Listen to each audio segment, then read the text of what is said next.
the ad, just out of I was curiosity? just thinking. I'm looking it up now. Hey there, my name is Ken, and I am the CEO of Audio.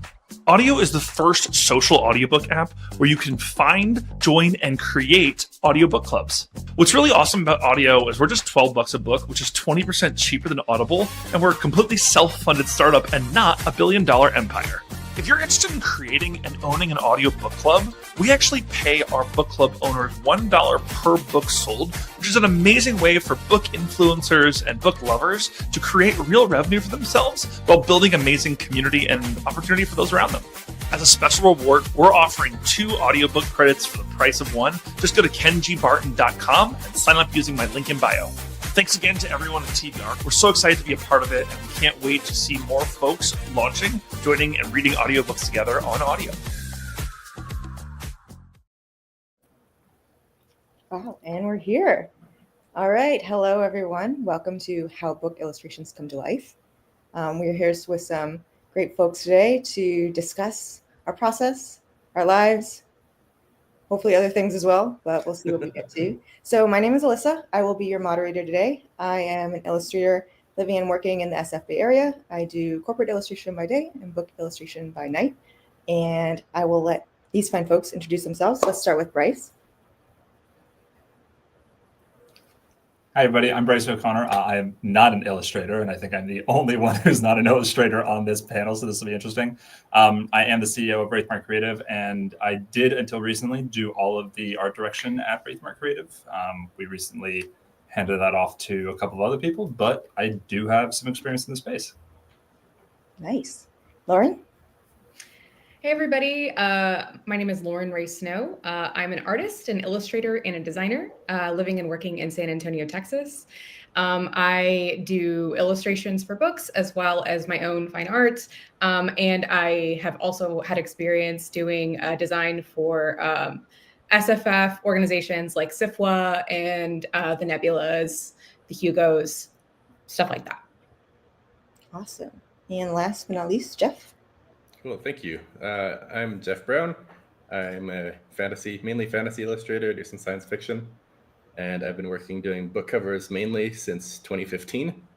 And I've been working a lot with the Broken Binding lately, doing lots of cool projects. And mainly focused on book cover illustration on sort of big epic scenes. But I like doing all kinds of stuff. But that's kind of my specialty, is large scale in fantasy. That's great. So I'm meeting you all for the first time today, so nice to meet you all. Let's have a good discussion. I guess I'll just hop right into it with the first question. All ready? Yeah, sounds good. We're all drinking. We're like, okay, let's. Yeah. All right. So how did everyone get started with book illustrations? Whoever thinks of their origin story first can hop in. I'm easy. I didn't, so. Yeah. But you're involved, right? You art direct, you could talk about. I am, yeah. So I got involved in science fiction and fantasy art with Brom. Specifically, I opened a pack of Magic when I was like 12, and he has a piece called Platinum Angel. That was the first card I pulled that really just like struck me. I distinctly remember where I was when I pulled this card. And it was kind of just off from there. After briefly being introduced to Brom, I was introduced to Todd Lockwood, who I have had the incredible pleasure of like sitting down and talking to several times. And I just absolutely fell in love with fantasy art. I had already been a fantasy enthusiast. I've been reading a ton. I've been writing a little bit here and there. I wanted to be a writer since I was like single digits.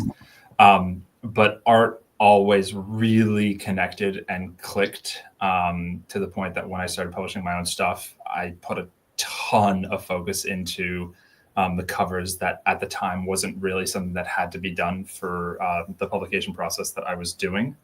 Now it's changed a lot, with illustrators like Lauren and with Jeff entering the space and like really elevating what the standard is for books, whether or not you are traditionally published or independent published. It's really different. But at the time it was kind of a different bar. And I won't go into the history of Wraithmark Creative, but when we started having the opportunity to work with other people's projects, I was just like, I had this limited chance when it was my stuff that I had a book out every couple of years and I got to do a cover. And then all of a sudden I was getting to work with artists every month. And it's just been nonstop and incredible ever since. So I'm really, really lucky there. It's pretty involved. Like, oh, that's a lot of art direction. It's incredibly involved, but it's a lot of fun. Do you ever do little drawings for artists? Can you show them? Yes and no, because my drawings. I was just talking right before I jumped on here about I've had the real pleasure of working with Travis Spaldry on a number of projects, and what people don't realize is that Travis is an incredible artist, and so Travis, like when I do my briefs, and you guys know, like when you get briefs from ADs like me. 9 times out of 10, they're freaking. Are we allowed to cuss on here, Alyssa? I don't even know. Like, no one told me otherwise. Okay, fuck yeah. Okay, cool. So, they are like shitty stick figures. Like they're just the worst thing ever. And so this is what I was kind of sending to Travis to kind of get his opinion, and he would be sending me back like Illustrator quality stuff that I'd just be like, why aren't we putting this in the book? So no, you're not seeing my briefs and my illustrations because they are literally stick figures. It's absolutely not. That's why I want to see them. I have to go look for one. I'll draw you one. I'll draw a Jeff Brown exclusive on my pad here while we're waiting. Beautiful. I mean, a lot of my drawings have started as stick figures, so that sounds fine to me. But yeah. Origin story. Sorry, Lauren, how did you get started? Well, gosh, how far back do you want to go? Right. We got time. We have an hour and a half. So. Oh God, an hour and a half. I actually thought it was an hour. But I'll be brief. I always loved fantasy books. As a child, I was a big fantasy book nerd. Like my parents actually were doing like LARPing. My parents were LARPers. So I was like born That's amazing. Yeah, I like played dress up with like chainmail and like swords and stuff as a kid. And of course, so like my dad was reading me like The Hobbit and Lord of the Rings. And we had like great like the Alan Lee illustrated like Tolkien compendiums. So I like looked at that as a child and always like filled up my sketchbooks. So, I just started painting and going to, sci-fi conventions like Worldcon, met some folks and started, working with art directors that I would meet there for, magazines. And I'm pretty new in the book cover space. I just did my first cover last year. Thank you. But have had, that was for Mary Robinette Kowal's Silent Spaces. It's a collection of short stories in her Lady Astronaut universe. And she's got a new one coming out next year, which is very exciting. So just, I guess, intense interest in one area, meeting the right folks, continuing to work on my work. I took some classes at Smart School, which is a great, it's a smarter art school. They do really great classes with folks in the industry as well. So yeah, just like draw and meet cool people. It's kind of an incredible, very like it goes far back. You started early. Yeah, exactly. Yeah, that's really cool. I mean, by cool, I mean really nerdy, but really cool for us. Oh yeah, this is like one of the reasons I love going to conventions is because like this is not like I can tell these stories in like real life with like normal people, and they're like, oh, what is LARPing? And then I go to conventions and I'm like, oh, all the freaks are here. Yeah. So we can talk about the freaky stuff together. What's amazing though is that even like the nerds like us, that's still like way cool. Like your parents are fucking awesome. And like my parents are biologists. I love my parents. They're super supportive. But like, and I ended up as nerdy as you can get. I have more dragon tattoos than years. But like, that's so hilarious and also amazing. Yeah. It was fun. Fun environment to grow up in. Jeff, you want to go? Yeah. So I guess I was interested in art since I was a kid. I was always drawing swords and dragons and like fantasy characters. I would grow up taking out books from the library. I guess I grew up learning to read with Star Wars books. So my mom and I would like read together, and she'd read a page and I would read a page when I was like 5. And then I would just start like, getting ahead of her. And I was like 20 pages ahead. She's like, all right, you can read on your own now. But I started getting into fantasy books when I was really little. Forgotten Realms and Dragonlance and that kind of stuff. I remember taking out the Dragons of Autumn Twilight book when I was, I don't know how young I was, but I would just stare at the book cover and just, this is so cool, because it's got 3 characters there. And then it's also got it's got this really cool landscape with this giant tree with a bunch of houses built into it. And that was like, it was the coolest thing. I would just imagine myself being there and climbing up the stairs. And it's got this little like wooden lift elevator thing. Like, you just live in that world. So I think that was a big inspiration for me to get into art was fantasy books right from when I was quite young, like 11, 12.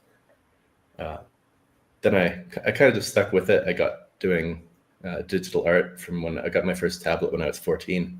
And I was just kind of messing around with Photoshop and digital painting and looking at tutorials online. And I just did that pretty much every day after school, do little bits of that. And yeah, it eventually just started working. I was working full time by the time I was 20, doing like professional illustration. Wasn't very good, so I'm not going to show it, but it was good enough for people to pay me, I guess. Wait, but you want me to show you my stick figures, but you're not going to show us your original. Well, I mean, if you show me your stick figures, I'll show you my stuff. Deal. All right. I don't agree. I'm not going to show y'all any of my early work. No. I don't know. This feels kind of one-sided then. Yeah. Oh my god. The Forgotten Realms cover thing is real though, Jeff. It was a different cover for me, but the Todd Lockwood covers for the Drizzt, the Legends of Drizzt series, like I remember just like taking those in and just being absolutely wowed by them, and like it's. Yeah, the Todd Lockwood ones for me too. I just bought them last month. Got them on my shelf there. It was the Lone Drow one, or no, it's the Thousand Orcs series. So those are still some of my favorite covers of all time. It's just Drizzt and he's fighting all these orcs. I mean, it's right there. Is that the one where he's like backed up against a boulder? I'll show you guys 1 second. Yeah. Oh yeah, show and tell time. If we're gonna show and tell stuff, yeah. That's oh boy, show and tell time. Yeah. These ones were a huge inspiration for me getting started. So these. And that's a full wrap. That's a full wrap cover. Like the full panorama is incredible. Yeah, it's beautiful. It's so cool. Yeah. Oh man, these ones. Yeah, so I would take these books out multiple times and not even read them again, like 5 times, just to look at the covers. This one is super cool. Mm-hmm. Yeah, Todd Lockwood is. I got to meet him at DragonCon too. He tried to dissuade me from becoming a cover designer. Cover artist. Really? Yeah. I was like, yeah, you actually were one of my inspirations for becoming an illustrator. And he's like, oh no, not another one. I'm sorry. It's dangerous when you're putting yourself out there, but I'm glad that you went against his wishes. Yeah. Here with us today. I'm just looking through his second art book. He had 2, and there's. So now we're distracted. Okay. Now just I guess I will introduce my backstory. To be honest, I feel like the theme of this panel is the magic of childhood. My parents were not quite as they were not LARPing, but they definitely had a lot of fantasy and sci-fi books around the house. And I also had 2 older sisters, like 4 and 8 years above. So they like did all the work. They like got all the books in. They were like bringing stuff back from the library. I'm just like a mere youth, and I'm just like, well, I guess I'm reading whatever's here now. A mere youth. So I just thought that this is what people read. So definitely very real. I do remember the Forgotten Realms book, but I guess I wasn't paying enough attention to the covers. So now I kind of want to go back and look and see if there's any nostalgic memories there. But to be honest, it didn't occur to me like book illustration is like something people did. Obviously, It is. They exist. It's there. But even after I became a professional artist, I was kind of like, oh, that's like for people who can do things, I think. And then at some point I was just doing like commissions for Tor.com. Back when it was Tor.com, it was just like the digital stories, and I was just doing some artwork for that. And then I guess they were sort of maybe training me up to some degree, because then by 2018 they kind of gave me my first like book cover commission. So I've been doing books since 2018, but even now it's still kind of a little unbelievable. Like I'm still a little bit like, people do this job. Like it's kind of incredible. I'm not sure. I hopefully will get over that at some point, but so that's how I got started. But do you really want to get over that though? Like that's a whole thing about. I was just having a conversation with a friend of mine yesterday about how like I get paid to do this, and that's always kind of like a wow moment a little bit, and I don't know if I'd want to lose that, you know. it is Probably better at my job if I did. No, you have a fair point. Like it is good to kind of keep appreciating what you have to do every day. Yeah. But it is kind of, I spent a lot of time at the library when I was a kid, and so like going to the library and like seeing your art in a library is kind of, it is surreal. Yeah. It's crazy. So That's awesome. all right, other beginning questions. Sorry, the first questions are all like pretty basic, but so when you receive or are commissioning an assignment for the first time, kind of where do you get started? Like what's your process when you first like get that email in, or I guess in Bryce's case, maybe sending that email, sending your stick figure drawings? Working on it right now. I want to see Jeff's stuff, so I'm working on my stick figure drawings so right we're now. seeing the commissioning process in real time for Bryce. But Lauren, how about you? So I always want to, when I'm working for magazine or for books, I actually, I get a brief, but I want to have a conversation with whoever is commissioning me as well, whether it be an AD or the author directly, and just like kind of get their brain dump about all of the information sort of surrounding what's in the brief. And I like to read the story if I can. I know that that's not always possible to do. But, before I was doing professional illustration and art full time, I was a designer. And so I have kind of a designer's brain about this. Like when I did logos and identity design, that's about distilling the essence of, the organization of the company or whatever, the product, into one mark, right? So I want to hear either through the brief from the AD or the author, a distillation of the essence of the story that they want to tell, or, the image that they want to sell the story. For me though, when I'm reading a story, and like the thing that sort of made me want to do illustration to begin with is I feel like there's a spiritual, that's why I use like the word essence. There's some kind of a spark in there emotionally that I want to pull out and tease out and illustrate and tackle and capture. Because for me, those were always the most attractive and alluring images when I was like buying books, or even if I'm like walking through a museum and like looking at paintings, something makes me cross the room and go say, what is that? So I am looking for that kind of a spiritual, emotional hook that I can then translate into images. That is a really good answer. I know. I'm now thinking that's inspiring. Yeah. Also, that sounds like a bit too extroverted of a process. I don't know if you're still allowed to be an artist anymore. I am kind of extroverted, but I don't know. I'm just like a nerd about like talking about things. Yeah. Images make me excited. Whenever I'm watching movies, I'm looking at the composition of shots. I won't stop talking about like Nosferatu right now. I don't know if y'all have seen it yet, but like that movie shot by shot is just gorgeously designed. And I mean like composition wise, like every shot is just, I've seen it 3 times. So I'm always looking at composition.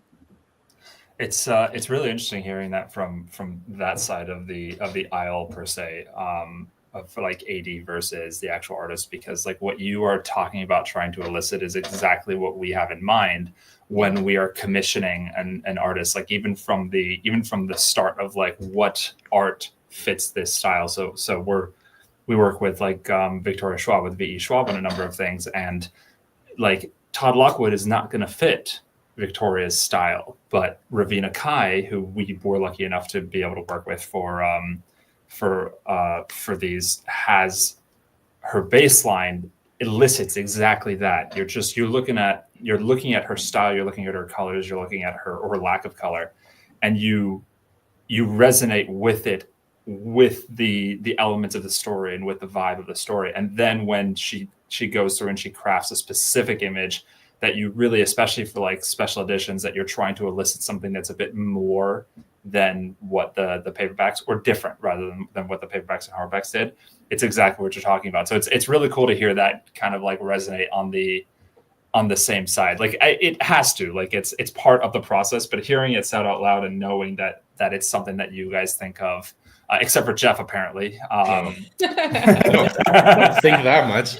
I don't think any of us think that much, Jeff. I think that is only for very smart people to think that much. But it's cool to hear to kind of see that reflected. So Jeff, it sounds like you have a slightly different process. Actually, no, it's fairly similar actually. So I'm just teasing. We're all just the same. I do actually like to. So I've done like 1,000 indie covers by now. Like 11 years, so 10 years. That's so many. I used to do a lot more because my style was a lot less more in depth. So over the time, I've learned that a lot. Not all, because some of them have great ideas, but a lot of them have to be dissuaded from things. So I often I started doing Zoom calls with all my clients.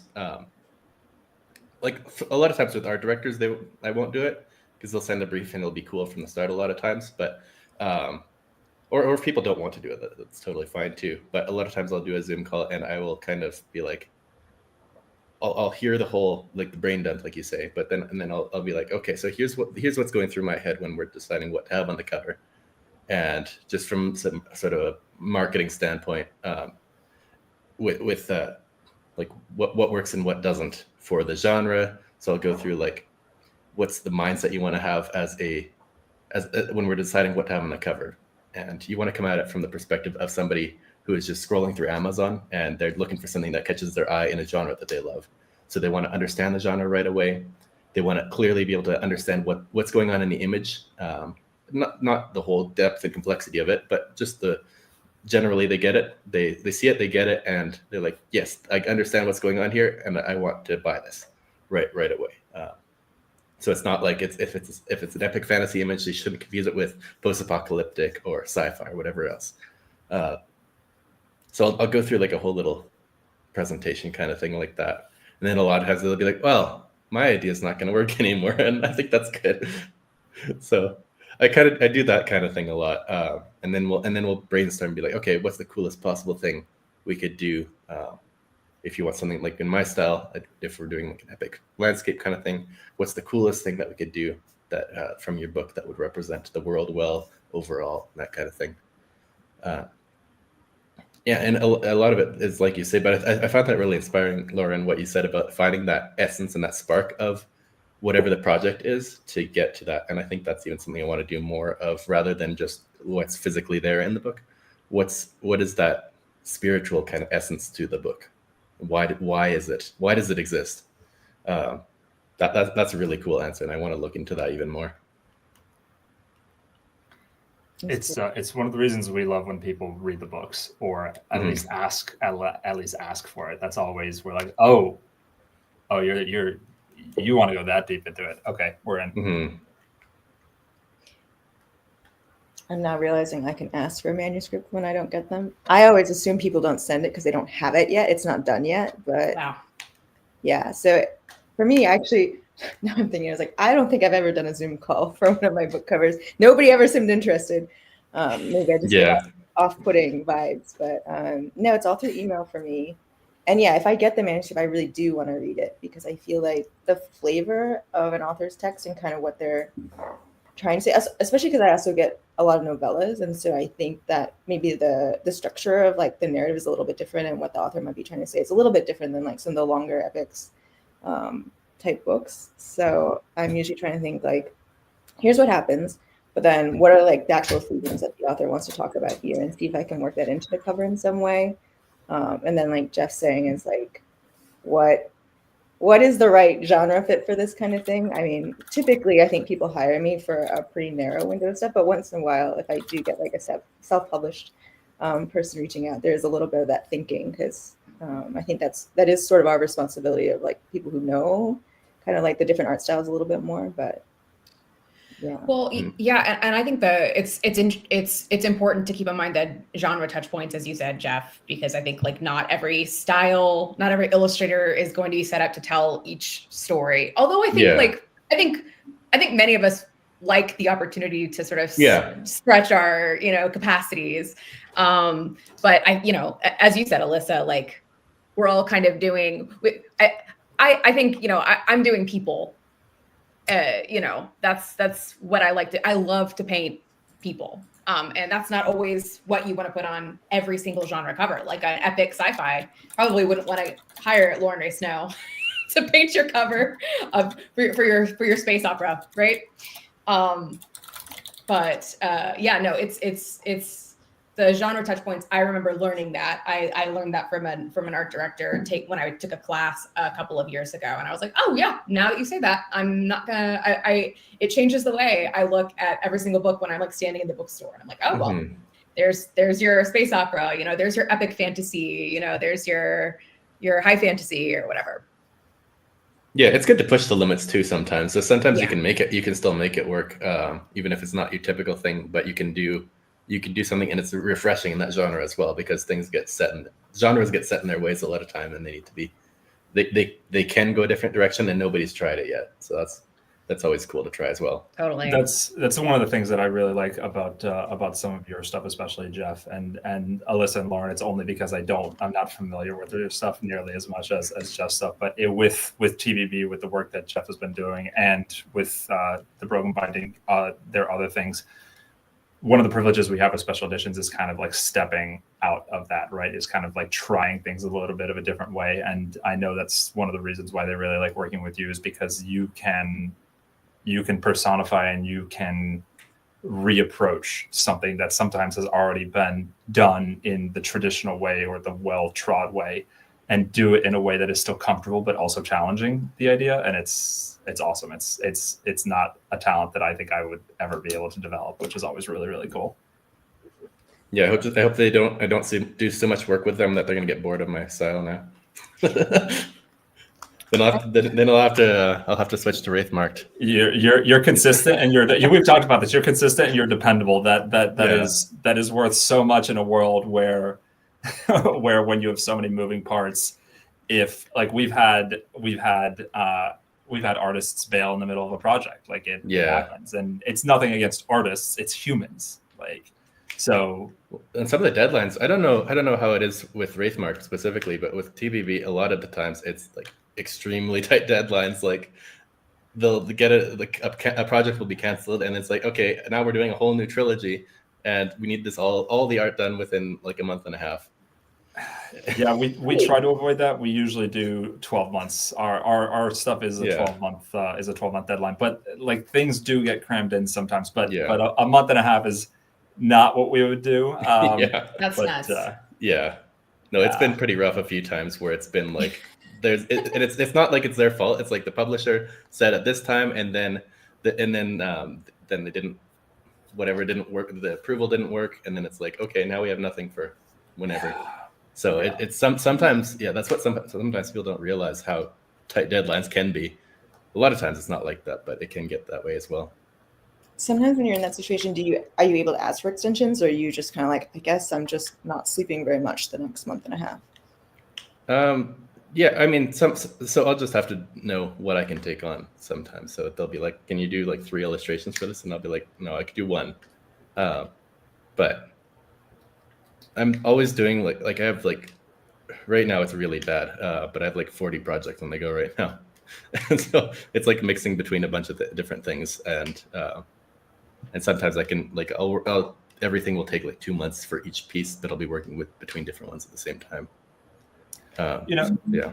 That's a good point though. That's actually a fair question for all three of you guys, because so Race Mark, we're juggling anywhere from 12 to 24 projects at one time, but it's 10 people on a project. It's the same 10 people, but we're all doing different parts of it.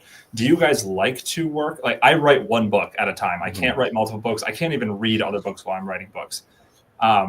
Do you guys like to have multiple projects on your docket that you can kind of like cyclically progress on, or do you guys have like a thing and then you finish that thing? Lauren, I wonder what your answer is. I like to have multiple projects. Now, not too many.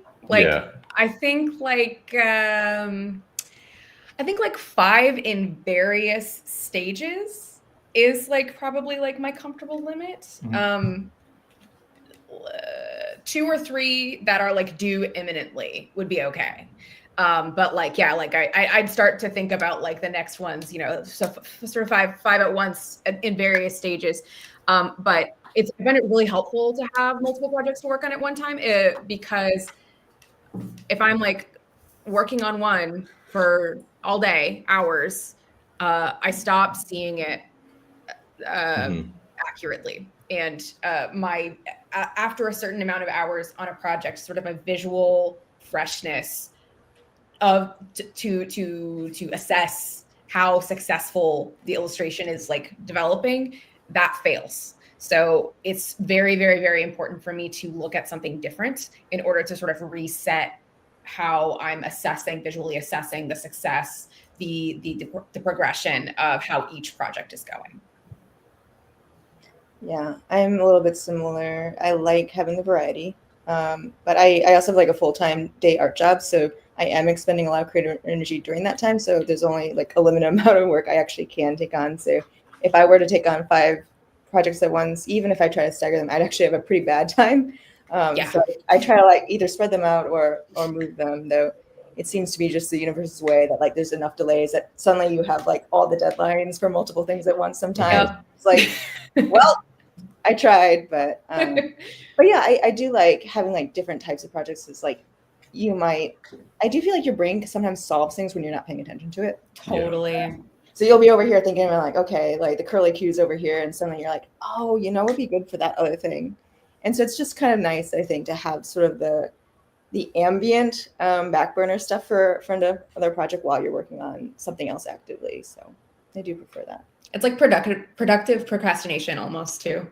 Yeah, basically. That's cool. Like I'm avoiding one because I'm like anxious about it, and I solve another one. I call it cyclical productivity because I don't want to call it procrastination, because I have like 7 things in a circle, and I'm like, I'm not procrastinating anything. I'm just cyclically progressing on them until it goes. I love that. Circle. I'm stealing it. That's why you're a writer, and we're like, the silver tongue comes out. Yeah, and we're like, I don't know, I'm not doing that project. You're like cyclical procrastination. Yeah. Curiosity, like, how do you all structure your work days? Like, all of us are doing creative work. It's definitely like that's just working all the time, apparently. But yeah, like, do you like take breaks? Or are you just like, all right, like 9 to 5 is like I'm just doing covers, and then 5 o'clock I like shut off and become a garden gnome or something? Like, how do you set that up especially when you're juggling multiple things? Yeah, I don't. I just work sometimes I'll work like 5 hours during the day and then a couple at night, or sometimes I'll get going at night and work like 8 hours straight at night, or I don't know. It's all over the place. I have a really weird schedule, so I'll like wake up at like 11:30 and then go to sleep at like 3 or 4 in the morning. So I work late nights a lot of times, but it's a mess. And I just got projects going all over the place, and I'll start with, I guess the last question with what you're talking about is sometimes it's good to have multiple projects. I mean, for one, just at a professional level, because you are waiting for a response from a few of them and need to be working on others. But also it's good because you can, you're able to be like, sometimes I'm just like, I can't do anything creative, like really creative today. So I have this piece that I just have to spend another 15 hours detailing, so I can do that. But I can't concentrate on something like actually starting a new thing. So, yeah. Oh yeah. I always like forget how to start. I'm like, when I finish one and then it's like time to start another one, I'm like, oh, did I forget how to do this at all? Yeah. Like entirely. It's interesting that you guys treat like different elements of the art piece as like kind of different parts of your brain. So like my creative juices are limited per day. I write an average of like 500 words a day, which is incredibly low for a lot of authors. But I like having the job that I do because I enjoy responding to emails after writing. I'm like, oh, I get to progress on this day job. But unfortunately, that does mean that my schedule is the exact opposite of Jeff's, where I have a pretty severe ADHD diagnosis, which is the real reason why I'm fidgeting on this, because that way I can pay attention. But I've actually had to share my schedule on my subreddit and my Patreon before, because I've had people complain about like how slow I write. And I start at 5:45 in the morning and I finish at like 9 at night, which sounds extreme until you remember that I am my own boss. And it's a very, very different beast when you are building like a brand and a company, and every minute that you spend is productivity and creativity and money in your pocket. But I wouldn't be able to do what Jeff has done. And I know this because I have been there and I have done that. And having my day actually scheduled out to like, this is when I start this. And it never actually starts on like that time block. Like you lose track of time, you're working on a thing that has to be done, et cetera, et cetera. But having some kind of regiment is incredibly important for me in particular, because I will just get nothing done. I will sit there and be like, I have to do all of these things today, which means I can't do any of these things today. So I'm the opposite of Jeff, where I'm like, boom, boom, boom, boom. I'm the same way. I need like really strict regimented time blocks. Otherwise I'll flounder all day. I ordered a new planner for this year. I try to do things purely digitally, and my brain just kind of can't click into that. Like I need like paper stuff. So I'm waiting on a new planner to be delivered. And I feel like my life is on hold until the planner is delivered in like a couple of days. I'm like taking notes, just to sort of like get me there. But I do need to, I need to tightly regiment, like do time blocking. I even do like a timekeeping software. I use that, and that helps me keeps me like on task. Now, once I'm in flow state of painting, I will lose time and I will be there like laser focused and not get distracted at all. But until I'm in that state, I have to basically set up my environment to make it very difficult for me to be distracted. I wish I could send you a picture of my desk, because I'm the exact same way. Everything is black and everything is incredibly clean. And if you looked at the rest of my house, you'd be like, this is a nuclear disaster. But my space here has to be like, no distractions, because once you're into it, you're into it. But getting there is the tricky part. It is. I'm only thinking about cleaning my desk off. No pressure.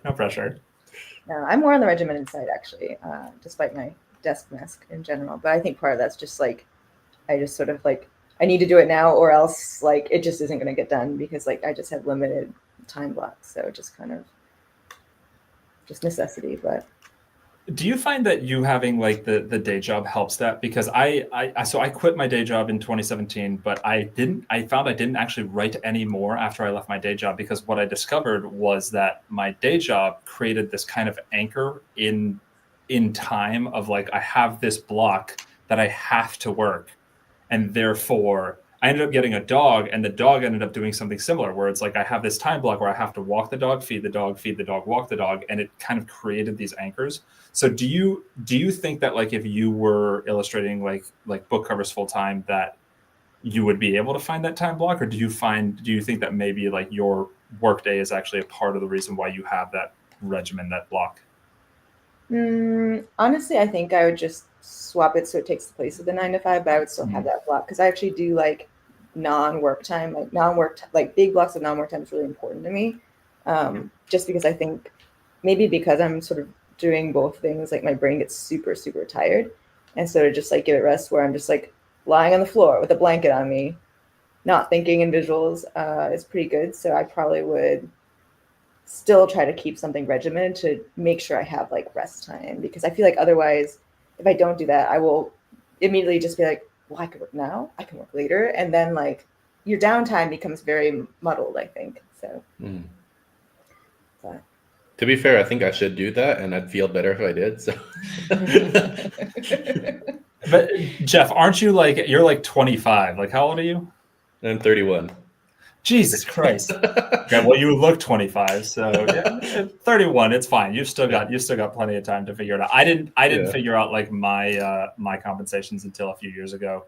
I don't have a planner in the same way, but I do have I have a task list that this is my daily task list that like, this is great. It's right on my screen, and it's everything from like rehabbing my scapula to remembering to do social media posts.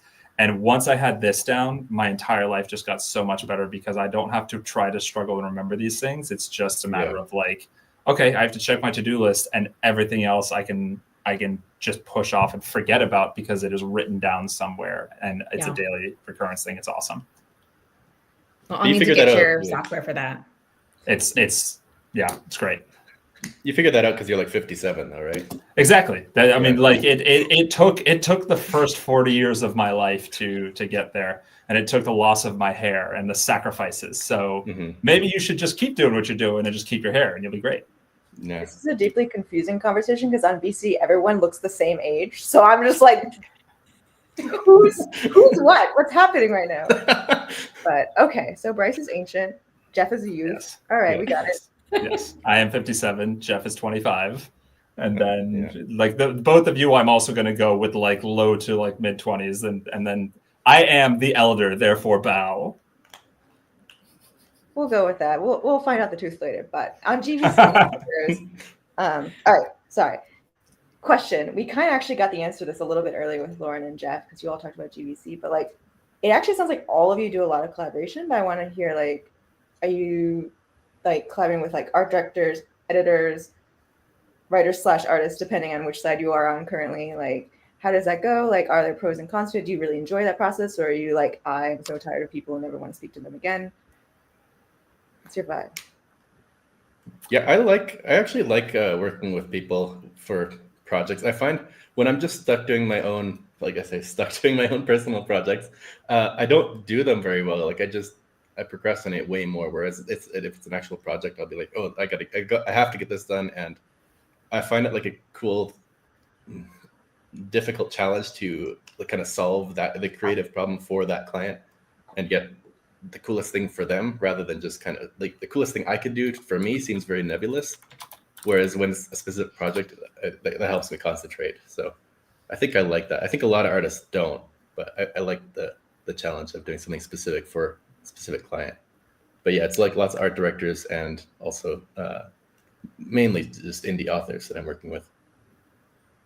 I think the right collaborator is better than no collaborator. The 80s and authors I have worked with who like trust the folks that they're working with and come with a lot of like really helpful and like specific concepts. I wouldn't say like specific ideas, because sometimes they will tell you, I want you to paint exactly this with the person in this position. And, and then it's sort of like, that can feel a little bit like, I'm just their, I'm their gun, and they're pulling me like a trigger. Mm-hmm. Right. Exactly. But yeah, somebody who like the right kind of collaborator who is like hiring me because they like the other things that I've done and they trust that I can do the thing that I do for them for this project. That feels really good. I'm about to do a lot of solo work because I got this grant project to do like an entirely new body of all traditional media work.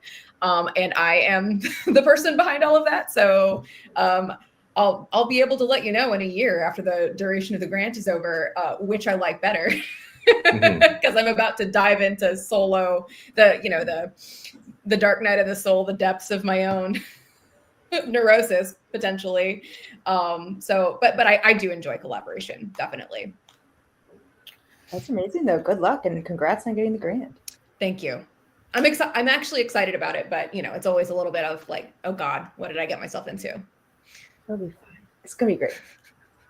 You're gonna have to tell us more about what that is, because that sounds super interesting. I understood half those words. I know what a grant is, but I didn't like get the scope of it otherwise, and I want to know what that is. So either you can elaborate now and I can think more about my answer, or I'm gonna make you elaborate more on that later. You know what I'll have to do? I will have to pull up the grant proposal that I wrote to remember what it is. They liked it enough to give me the money. So what? Lauren has homework for the rest of the. She'll be like fine digging through her documents. We all have homework though. This is great. She's got to look for her documents. I'm done with my stick figure. Jeff is going to have to look up his stuff. I've got some ready. Yeah. Oh, perfect. We're great. When it comes to collaboration, this is actually something that I feel really confident talking about, because the nature of my work is collaborating. Like I cannot create a special edition without working with a number of people. There's some really talented people out there. If you look at Kickstarter, you have single authors who are creating their own special edition using maybe like one artist and then figuring it out themselves, and that's absolutely incredible. When we are producing 12 to 16 of these a year, that's not possible. And I'm incredibly fortunate to have this awesome team. Like, we have 6 full-timers here locally. We have our designer is our full-time designer. He does absolutely everything. And it is about like the right people, like the socialization, the back and forth, the ideas, the ping-ponging is such a huge part of the enjoyment of the process for me that I would hate my job if it was just me. That being said, Lauren I think it was Lauren who said like having the right creator is better than doing it. Having the right collaborator is better than doing it yourself. Doing it yourself is better than having the wrong collaborator, in my opinion. So I'm the AD, so I'm usually the problem child. Or I would be the problem child. I'm very much in the like, wow, this is not what I had in my head, and it's so good. 9 times out of 10. Sometimes we have to push back, but we have had a couple of like authors who don't have the same understanding of liberty within creativity, and have tried to take control of something in a way that, without a doubt, I say with all confidence, would have completely tanked a project, because they are unwilling to release certain very, very specific elements. And I'm not talking about important details about the story. I don't want your character to be wielding a bow and arrow if they're a swordsman, but there's a lot of other flexibility that you have to be willing to do, especially within various art styles. Like, all 3 of you guys have unique styles, which is one of the reasons why you guys are very successful in this space. And if I wanted something to be very, very specific, it may not be possible within your art style. And if I push for that and push for that and push for that, you guys are going to be pissed. I'm going to be pissed. The art's going to be shit. And honestly, some of these projects people will bail on, and you just won't be right. So I definitely love the collaboration. It's an essential part of it. But when it goes south, it can really go south. Yeah. Are you usually picking the artist with the author's input at the beginning, or is that something that you identify like, oh, this artist would be great for this series? So what we typically do is we always try to get like, hey, do you have a style in mind that we can kind of like take a look at? And then they'll send us those styles. And 99 times out of 10, we can find something either within the artists that they send, because sometimes they'll send us artists, or we'll be like, oh, like we really like these styles. Maybe there's an artist who does something like this a little bit better. And like, we'll send them 3 artists that we would like to work with. And then we go back to the author, and it works out perfectly. Sometimes the author is like, I have no idea. I love your stuff. Like, we have enough product now that people kind of trust us a lot more than they used to. And so we're like, we've read the book. And in that case, it's usually 3 different styles. Like, here are the styles that we would want, and our number 1 artists in those styles. Is there one that speaks to you? And then they say, yes, this style. And then we try to reach that artist. And if that artist isn't available, we will pull like some other styles within that. So it depends on the author, but we always do our best to involve the author, and sometimes the author doesn't want to be involved. Sometimes they're just like, go. And that's great, but also a little scary. Understandable. Jeff, collaboration thoughts? I don't. What was the question? Just general collaboration thoughts. Yeah. Just like, do you often collaborate with like art directors, editors, various things? Is this Oh yeah. I mean, mostly, like mostly indie authors, and also like art directors for mostly. I'm just doing indie, like mixed between indie covers and like working with art directors for book boxes and special editions. So mix of those two. Yeah, same. That's roughly where It's I am. things can go really bad though when the person has the wrong mindset for working with an artist. So it can get really bad, and the art turns out really bad generally because of that. So I think I haven't had very many bad collaborations recently though. I think a lot of it was also because I was being a bit more when I first started as an artist, I was not very forceful with my opinions. And now I'll fight back. If I think that something is going to make the project worse, I'll fight them on it. I will tell them why. Say, I really disagree with this decision because I think it will make the project worse. And they'll explain why. A lot of times, though, I need to try it too, because sometimes I'll be like, well, that's a terrible idea. And then I'll try it and I'll be like, you know what? Actually, I like that better. But sometimes it's going to be really bad. And I would just, or even just right from the start, I'll get a brief and it'll be like, oh, that's it's such a bad idea. I guess I'll do it. Versus, you know what? Let's talk through this and try to get to the coolest thing we can do. So I've been doing right from the start, trying to make sure I'm excited about the project and what we're actually doing with it right from the start. Otherwise, it can be a real drag, and they're paying for something that's not my full potential as well. Yeah, it's always surprising when folks like kind of go for a bad fit. Like, do you all like turn down? So Bryce, I don't know if you can answer this one, but like, do you turn down things that seem like a really bad fit for you? So like Lauren, if they're like, we want no people, are you actually? I've turned down. I had somebody who was like wanted me to do a dragon on the cover, and I was like, I could do that, but I would like to direct you to some artists that I know are painting beautiful dragons, because you'll be able to get a sense of that. And so I called I got my friend a job, basically, and I'm happy about that. That's great. Next time you can be like, Jeff draws dragons. Yes. Yeah. I don't draw people. I don't draw people from the front. They're all facing away. It's mostly because I can't. Yeah. Three of us, we have it all covered. That's nice. I mainly draw a lot of dirt, so it's all good. It's beautiful dirt, Alyssa. Thank you. Dirt and rocks. It's very enjoyable. I'm going to pivot a little bit to talk about type. So our art is not the only thing on just covers, and I'm sure it's Bryce art direction. If you're doing like the whole package, this is a big thing. Are you all doing your own type? Are you working with a designer? Are you thinking about this when you're doing the artwork? Thinking about cohesiveness? Like, what's kind of your relationship with titles and author names and that sort of thing? I guess I could start. Yeah, I started when I first started doing covers.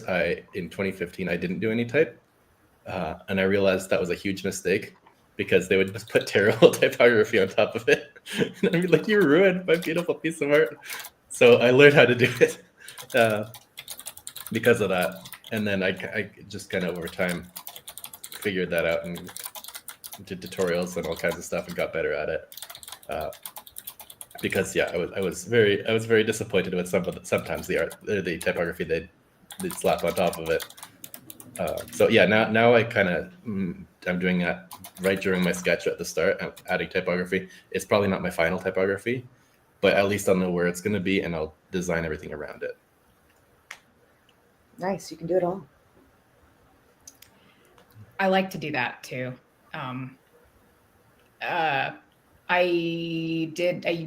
Back in my previous life, I used to do graphic design, so I had experience working with type already, even though I always preferred drawing and painting. So it seemed like a pretty natural extension of what I was already accustomed to doing. And it's always better. Yeah, I feel like if I'm doing a book cover and it's got a title on it, like I've got a plan. I've got a plan for where, you know, the entire composition of the picture depends on, you know, the text making sense. And that doesn't mean that things can't happen in the process and like, oh, maybe actually if we moved the text block down at the bottom, like, oh, that could change. I think there are times when it can change. And that has happened in the course of some of my projects. But I don't know if it's maybe just like kind of control freak, but I do like to do my own type if possible. If I was doing a project for a much larger client and they had like a department that was going to do the type, that would be fine with me. But generally speaking, for like indie stuff, I prefer to do it. Yeah, that makes sense. I'm similar on the indie stuff, although yeah, when working in like the publishers with the art director is also the designer, oftentimes they'll be doing the type as well. And then like once they choose a sketch, sometimes they'll send it back to me with like temp type on it, so I know, and we can kind of like massage things as progresses. But yeah, I do understand like that feeling of like when you're working with somebody who would do it themselves and you're a little bit like, maybe I'll just put some there. Yeah. But yeah, Bryce, you're doing heavy type stuff on your side, right? I'm not doing anything. Let's be real. I don't actually do anything in my company. My team does, and I just rake in the cash is basically what it is. So, no, in all seriousness, yeah, we do heavy type stuff. I am very public about the fact that if you want to tank my company, you take my designer. Sean does everything for us, and he is loved because of it. And sorry, I let a dog in. I immediately have dog hair in my mouth. We've encountered artists who are like, I like to do my own typography. Like I don't let other people do typography. And we've never actually not worked with those artists, because then we send them our covers and they're like, oh, you guys know what you're doing. And we're like, yeah, we'll be okay. But it is interesting. It is something that we are conscientious of when we go into design. So Tom Yilson, who is our lead art director and an incredible artist, all his own, I said now, but has been an incredible artist forever. When he came on board, one of the first things that he did is he started creating templates to send to our artists of like, here is our proposed area that we need, either here or here for typography and some other stuff. If you want to do something outside of this, just let us know so we can kind of like coordinate with it. It never really works out that way. But the real problem with Sean is that Sean suffers from his own success, where he's so good that if we give him art that doesn't work out for typography, he'll end up, give me 1 second. Yeah, Sean is so good. He's like I think he's the best designer. We're back. So Sean is so good that if he ends up with art that doesn't work out for typography all the time, he will like think outside the box and do some really, really cool stuff. Looks great. Yeah, and that was not planned, and that's my fault, because this was one of the art pieces that I was responsible, or someone else on my team was responsible for. But it is something that we're very conscientious of now, even though we get the final art pieces back, and sometimes we sent them the templates, and the art was so good in the process that we were like, yes, yeah, just keep doing what you're doing. We'll figure it out. And rightfully, Sean hates that, but I always have the utmost faith in him that it's going to end up doing great. And going back to the collaborators thing, that's the thing about our team that I'm really lucky about. And I know TBB feels the same about their team, is that we just have confidence in our ability to pull this off in a way because of the people that we work with. So. But I imagine that makes it more like sometimes you get unique things that you would never have thought of because of that. And this is a perfect example. Like this is probably my favorite cover that we have ever done. And this took a couple of weeks of like going back and forth and figuring this out. And then Sean sent this. And I think at the time Sean was like, I hate this. And all of us were like, you're a fucking moron. This is the coolest thing that we have ever seen in our life. So yeah, Sean is so good. And he's also blind to his own genius. Sometimes I feel like sometimes he sends it. He's like, I hate this. And not once have I ever been like, I agree. I've always been like, this is the coolest thing I've ever seen. Happy accidents are one of the funniest things about like, I think just creative works in general. And just like, and they're like, well, that went terribly. And then somebody else looks and like, that is the best thing. And you're just like, oh. Glad you think so. Yeah. But We actually, you're going to show and tell again.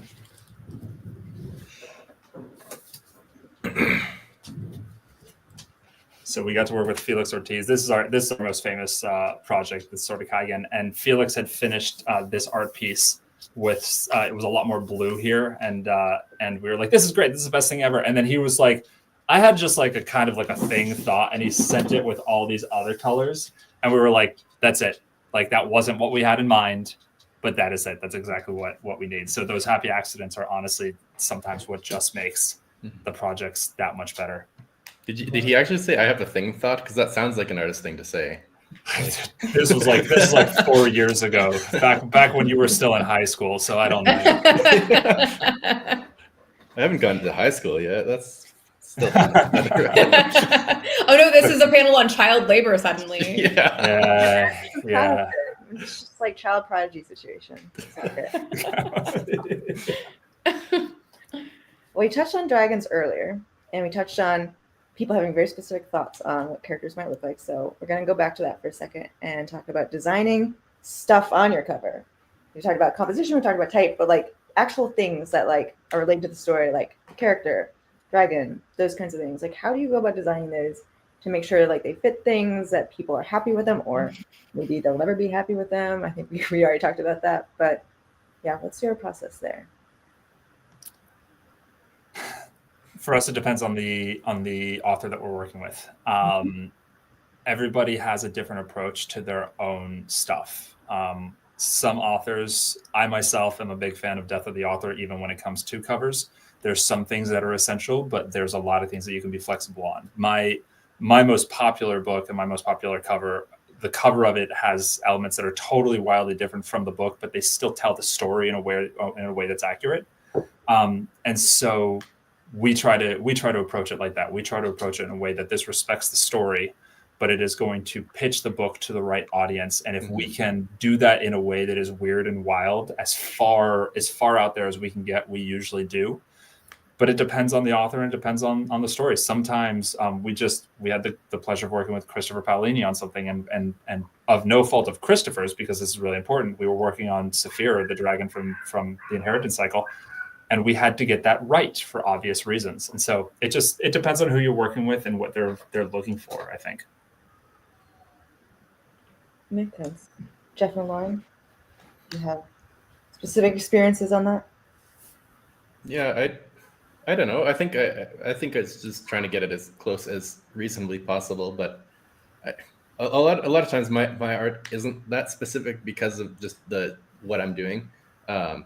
It's more getting things right in terms of a lot of times it's like getting a city layout right or something like that, I guess. And I would say I try to get it about 90% accurate, but I will try to exaggerate certain things to make them better. Or usually it's like, how big can we possibly make this without it feeling like, if there's a dragon or a monster or something, it's like, how big can we reasonably make this without making it feel like it's not what's going on in the book?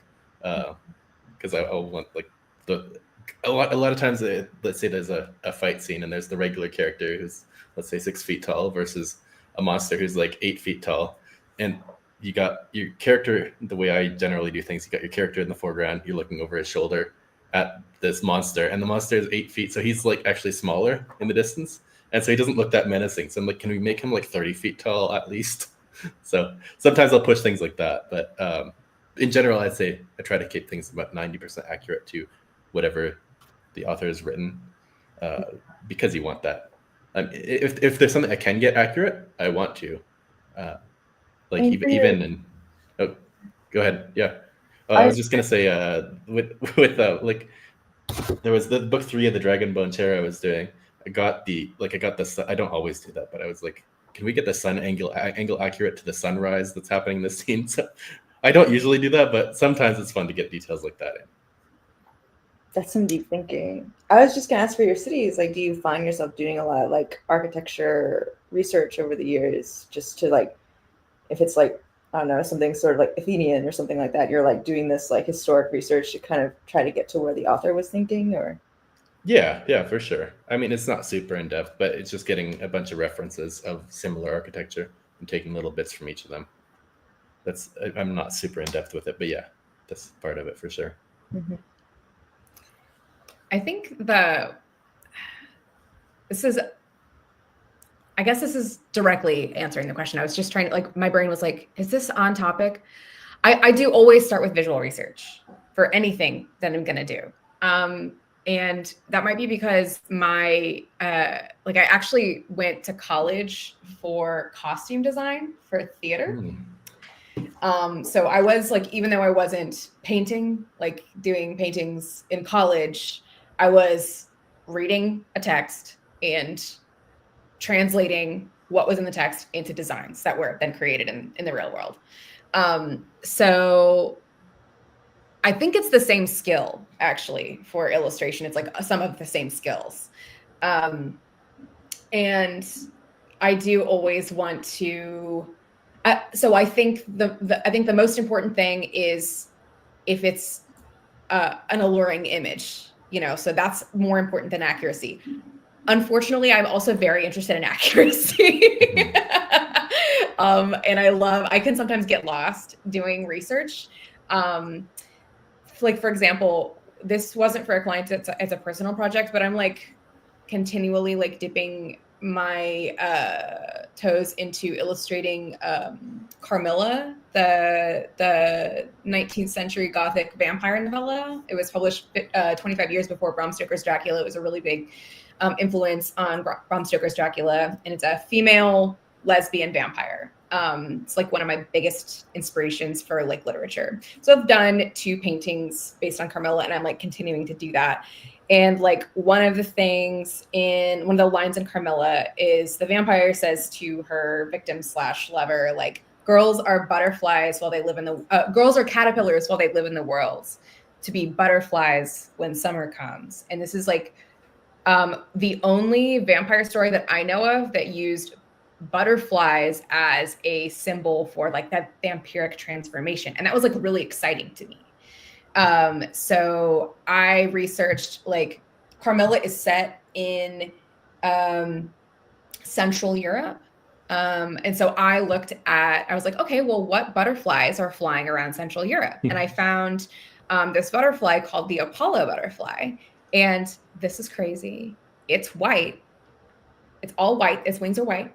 And then there's 2 red dots on its wings. And I was like, are you kidding me? It like looks like a vampire's bite. So I was like, well, I'm definitely putting this in a painting, So I think that the text is like this, the text of the story is this sort of entry point where I like find these little morsels. And then when I'm in research, sometimes I can like blow my own mind with like sort of following the breadcrumbs and like putting the pieces together. And then like what comes out of that can be very exciting and juicy and lots of fun possibilities that, you don't find unless you do that research. So hopefully that wasn't too meandering of an answer. No, that's an amazing story too. Yeah. Such a kind of incredible research find, honestly. Thanks. Yeah. Yeah, reality is sometimes crazier than what you could design. That's really cool. Yeah, for sure. This kind of actually dovetails to the next question, which is sort of like, what kind of makes a really good cover, and like what you feel like are some of the best covers either you've made or you've admired over the years, and like kind of why? Like, what do you think made it effective? Like, was it good research? Was it that first impression across a bookstore? Like that sort of thing. We talked a little bit about it, but you have to say. It's hard. There's a lot of elements, and I don't think there's like a wrong answer here. Like, I think there's a lot of things that make a good book cover. So not your question. I'm not grading you. To make it as simple as I can, because I'm the most long-winded one on this panel. It's the cover that makes you stop. There's 2 elements to the success of a book. It's 3 hurdles, but one of them can be combined. It's the thing that makes you stop, it's the thing that makes you pick it up, and it's the thing that makes you buy it. And the cover can be the first 2 things. And there was actually, it's interesting, there was a comment, someone asked about ebook covers versus shelf covers, which is a whole thing that I have an entire lecture on when I'm talking to new authors and stuff.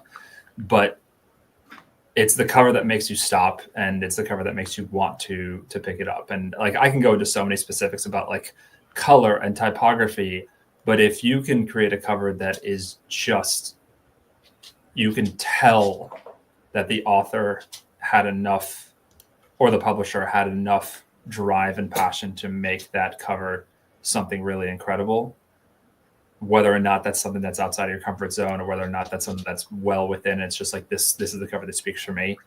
That's when you know you've created a winning cover. Yeah, I think there's always something like going back to what you were saying, Lauren, at the start, is that there's the kind of like that spiritual kind of click with the book, where it's just there's something so powerful to an image that you just kind of you're like, yeah, I'm sold on this right away. And I think a lot of times as artists we can kind of lose that over time, but I think when there's certain projects that just get that spark, and and it just, everything works really well together, and it just makes that perfect cover. I find that there's always that sense in the best of the best covers that I see, that there's something extra that's not just that basic like building blocks of how to get the cover of there, you need to have this and this and this and this should be in this place. There's also that sense of real passion, and there's the extra step of something that can't really be explained, at least by somebody who's not a writer like me. I'm thinking of answering this, like the question, which is I think a general question, like what makes a cover work. I think I want to answer it like very specifically, but first I will give you a general answer, which is I think like composition, value arrangement.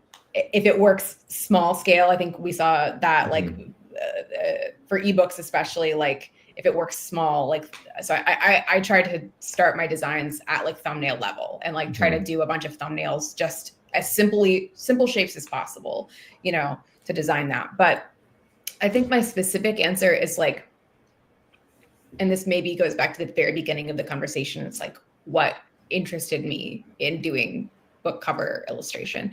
And like one of my favorite book illustrators of all time was the Dillons, and the married couple. They did like the Sabriel, the Abhorsen trilogy or series. They were the original illustrators of those covers. And there was just something so like weird and wonderful about the style. And, you know, it works well, small, of course, but like, I just loved the sort of the magic and the mystery of the style in which it was painted. And of course it's the character Sabriel. And I really loved to look at the character. And I know that's a kind of a taste thing, you know, but it was my taste and it did drive me to do illustration. It was one of the things that inspired me. Recently they've had special editions. Tommy Arnold's did the special editions, new releases of the Abhorsen trilogy.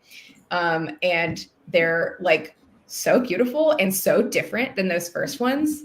So maybe I'm answering a question you didn't ask, but I think it made me think of like, well, what makes a good cover? And I thought of these two books that are, I mean, it's the same book, but these two different covers, and they're so beautiful each, you know?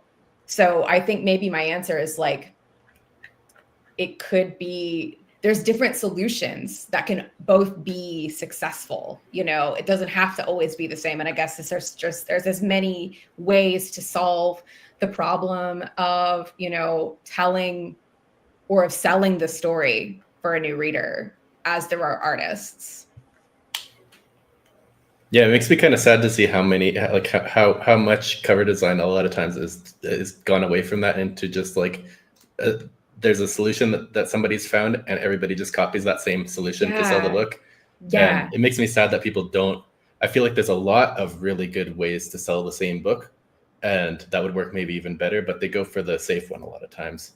Yeah. And so, yeah, it's kind of sad to see because of what you're saying. There are really good solutions that nobody's discovered yet in styles that wouldn't be expected.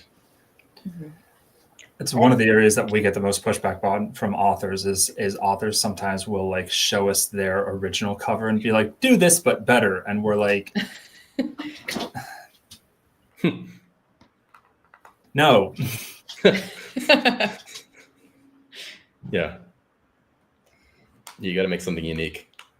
Yeah, personal. I That's kind of what I think of it as. Like, there's just so many things that your eyes just kind of skitter across. But when you see something that's personal, not just a designer, not just the artist, but like all together, I feel like that usually catches my attention. But I'm also an artist, Absolutely. so maybe I'm not a typical consumer. But so I agree. There's also like many solutions. So there's many ways that a cover could be good, but how do we get there? Like, what's hard about making a good cover? What challenges do you find frequently crop up, or maybe only have cropped up once? Like, what's tripped you up?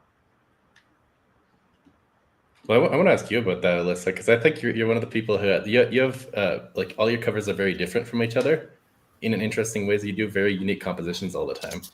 So I'm like, interested to hear this too. yeah, how do you get to such unique things that work? Because I find like I get stuck in like I have a similar kind of look that I end up going for, and sometimes I can get to a different composition, but I feel like you're doing something very different every one. At least that I see on your Instagram. I'm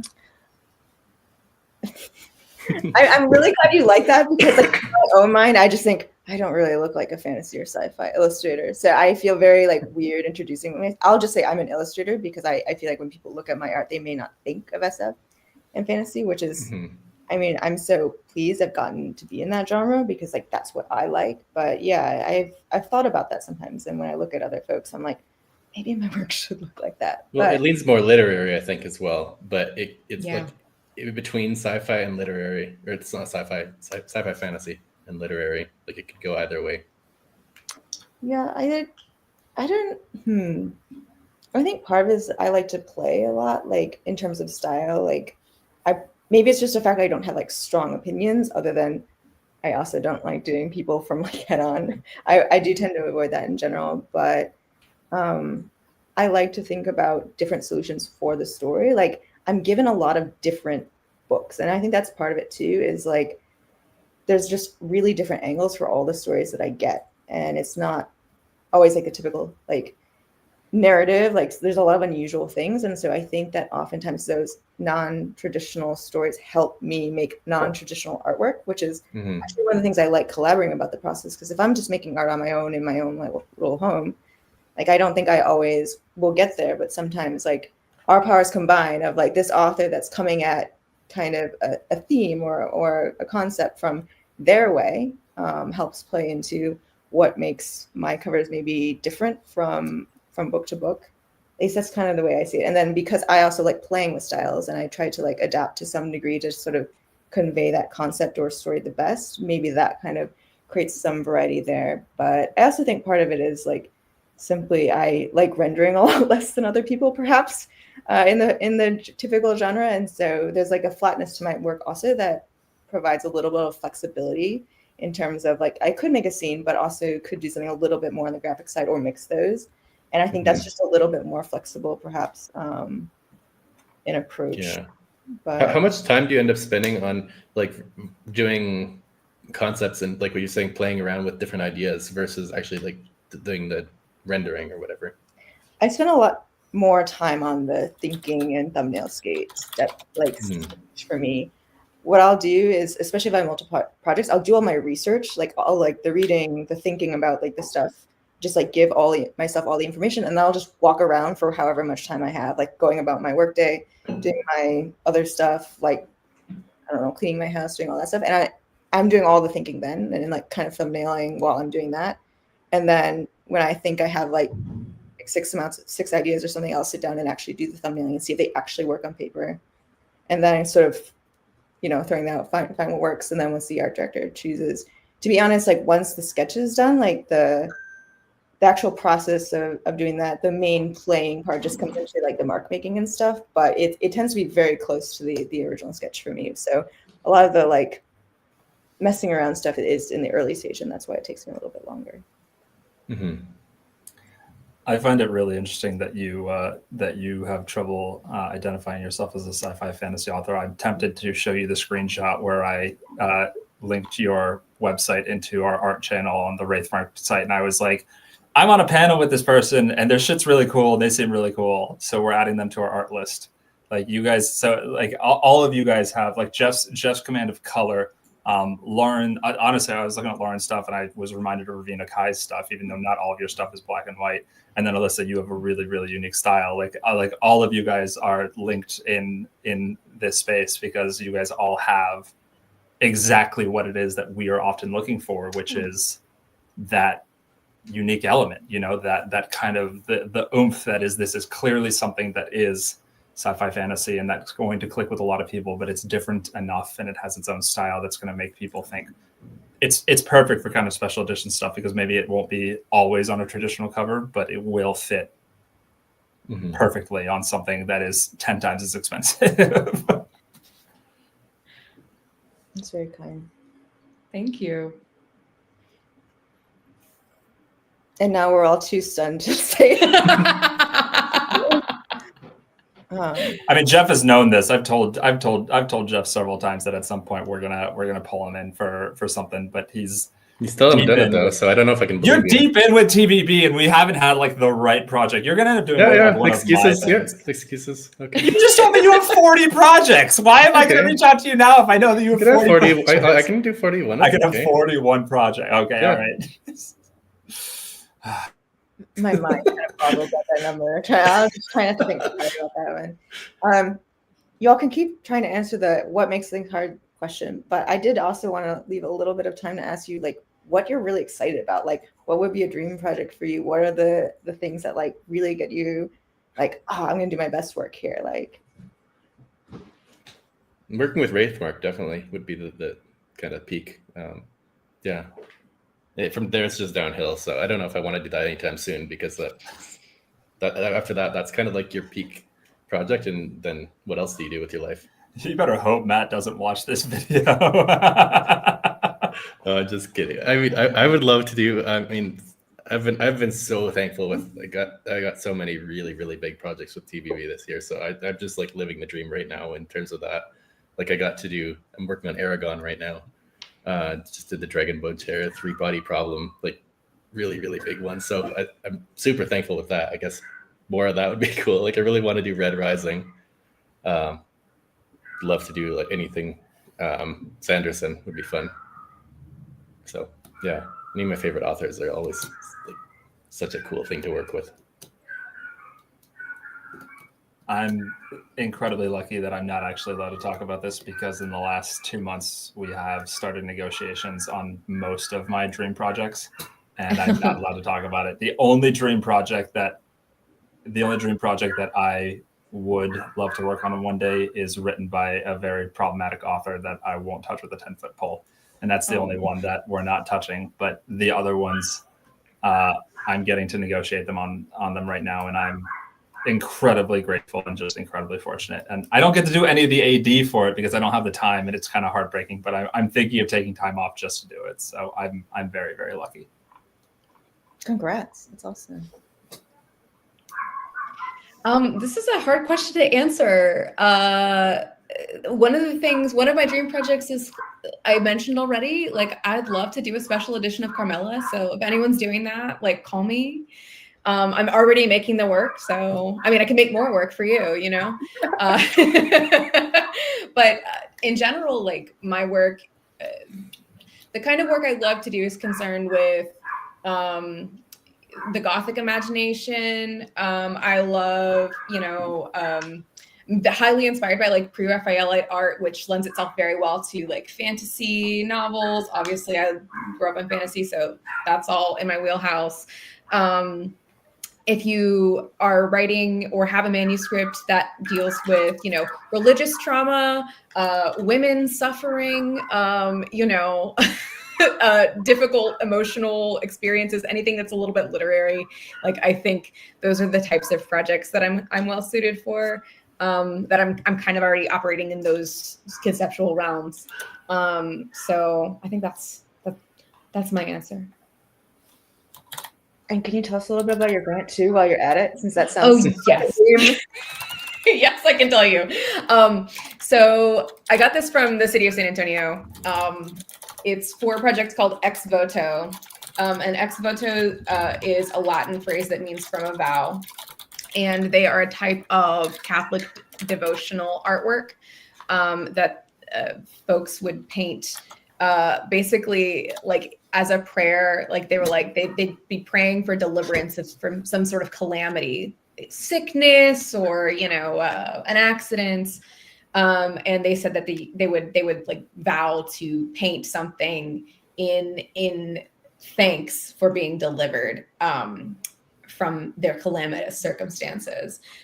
My project won't be so literal about this. It's a loose narrative based on sort of magical elemental iconography, as well as elements of surrealism by way of like Rene Magritte or Frida Kahlo, and Catholic devotional artwork. I'm sort of like combining all of these things to make sort of original mystical iconography. I'm doing 6 paintings and 10 drawings. So that is my grant. That is awesome. Thank you. Well, I will follow along. I hope you post a lot of images so we can enjoy. I will be posting. Yes, awesome. Yeah, are you able to like share along the way, or is it like a secret thing where it's all revealed afterwards? Luckily, I'm able to share along the way. My restriction is that I have to debut all of the work in person at a particular gallery opening here in San Antonio. So like I have the opening already, but it means that like this year, like while I'm making it, if I finish stuff, I can't take it to like other conventions. Okay. Which is a bummer. In the future though, right? Yes, exactly. So Lauren, if we wanted to follow along with your stuff, where can we find you on the internet? Oh my gosh. Well, right now it's such a crazy time with social media, isn't it? But I would say, yeah, I have not left Instagram. It's going to be hard to leave Instagram. So I'm there, certainly posting on Instagram, on my grid and in my stories. And I'm on Blue Sky as well. You can find me there. My handle is my full name, Lauren Raye Snow. And I would love to connect with y'all and stay connected, and all of what y'all are doing too. So awesome. Jeff, where can we find you? Yeah, Instagram is probably the best place, or just Jeff Brown _graphics or jeffbrowngraphics.com. I've got all my stuff there and links to everything up there too. Awesome. Bryce, you seem like you have many, you're like both a corporate entity, but also Bryce yourself. Is there both? I will. I'll just pitch the corporate entity because it's much more accurate to it. But we're Wraithmarked everywhere, so we're WRAITHMARKED. And right now we just revamped our entire Instagram kind of like presence, and we have grown like 10% in the last week, which is not saying much because we're fairly small. But Insta is where we're going to be doing most of our stuff. We're also on Blue Sky. We're still on Twitter because, like Insta, Twitter's where we have our biggest preference, our biggest audience. But for various reasons that I get the feeling many of us will agree on, we would rather not be there. But it's the reality of business. But we are Wraithmarked everywhere, and we post all kinds of new stuff, all kinds of art, all kinds of things on Instagram. Awesome. We'll be checking you all out. I am Alyssa Winans at Instagram and also Blue Sky.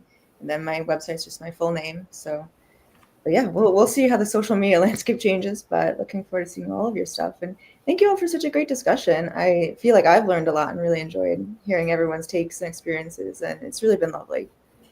It's a lot of fun. Thank you so much, Alyssa. This was a great panel. It was awesome to meet all of you. Mm-hmm. And hopefully